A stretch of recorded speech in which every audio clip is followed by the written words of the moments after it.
नमस्कार दोस्तों, कैसे हैं आप सब। देखिए, यूपीपीसीएस आयोग जो है आज एक नोटिस निकाला है।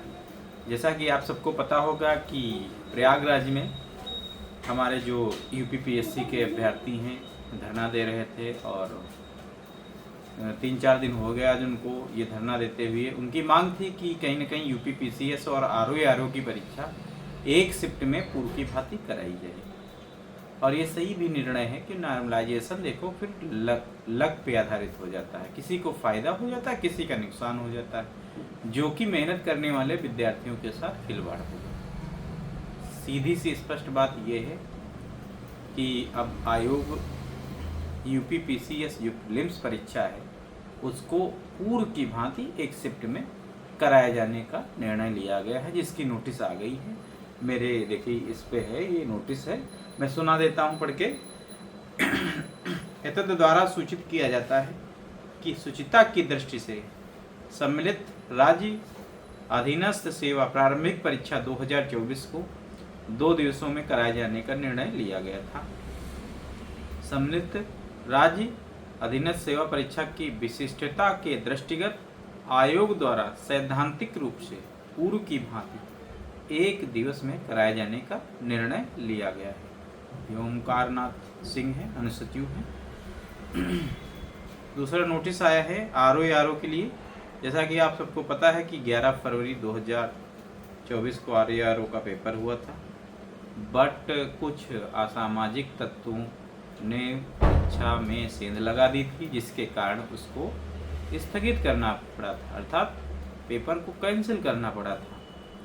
फिर आयोग ने ये धीरे धीरे डेट आपकी दिसंबर महीने में 22-23 दिसंबर दी, लेकिन वो भी 2 दिवसों में नॉर्मलाइजेशन वाली व्यवस्था, वो भी आरओ इसका भी विरोध चल रहा है प्रयागराज में। दोनों के लिए विरोध चल रहा था, तो इसके लिए भी एक नोटिस आया है। एतद द्वारा सूचित किया जाता है कि समीक्षाधिकारी, सहायक समीक्षाधिकारी आदि प्रारंभिक परीक्षा 2023 के संबंध में अभ्यर्थियों की 10,76,004 संख्या के दृष्टिगत चयन परीक्षा को पारदर्शी, गुणधर्मिता एवं शुचिता पूर्ण ढंग से संपन्न कराए जाने के उद्देश्य से सारे तथ्यों का समेकित अनुसंधान एवं विश्लेषण करने हेतु आयोग द्वारा समिति का गठन किया गया है, जो सभी पहलुओं पर विचार कर अति शीघ्र अपनी विस्तृत रिपोर्ट प्रस्तुत करेगा। एक समिति बनाई गई है, वो जांच करेगी क्या उचित रहेगा 2 शिफ्टों में कराने के लिए या नहीं रहेगा। यदि हाँ तो ये फिर वही चीज़ें आ जाएंगी सामने। इसलिए अभी जो धरने पे लोग बैठे हैं वो हटे नहीं हैं। उनकी मांग है कि कहीं ना कहीं आरओ को भी स्थगित करके 1 शिफ्ट में एग्ज़ाम कराया जाए, क्योंकि फिर वही बात है कि नॉर्मलाइजेशन व्यवस्था थोड़ा लक पे आधारित हो जाती है, उसमें मेहनत करने वाले बच्चों का थोड़ा नुकसान होने की संभावना बनी रहती है। इसीलिए ये विरोध प्रदर्शन हो रहा है और ये सही नहीं है। कहीं न कहीं नॉर्मलाइजेशन जो है ठीक है, एक मजबूरी रहती है आयोग के पास भी, लेकिन अगर हो सके जहाँ तक संभव हो वहाँ तक 1 शिफ्ट में ही एग्ज़ाम लें। तो जब तक ये नहीं हो जाता तब तक बच्चे धरना ही नहीं ख़त्म करें। लेकिन फाइनली यूपीपीसीएस प्रारंभिक परीक्षा आपकी 1 शिफ्ट में, अभी आरओ बाकी है, उसका देखो क्या निर्णय आता है।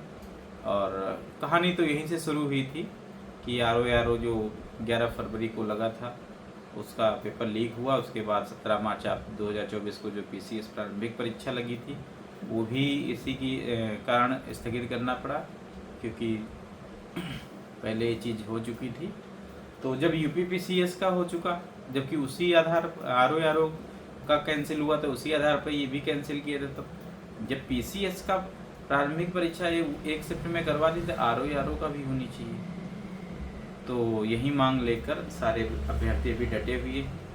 तो देखिए अभी समिति का क्या आता है। अब फाइनली जो 7-8 दिसंबर आपकी प्रारंभिक परीक्षा लगी थी वो कैंसिल हो गई। अब नई एग्ज़ाम डेट आएगी, 1 शिफ्ट में होगा।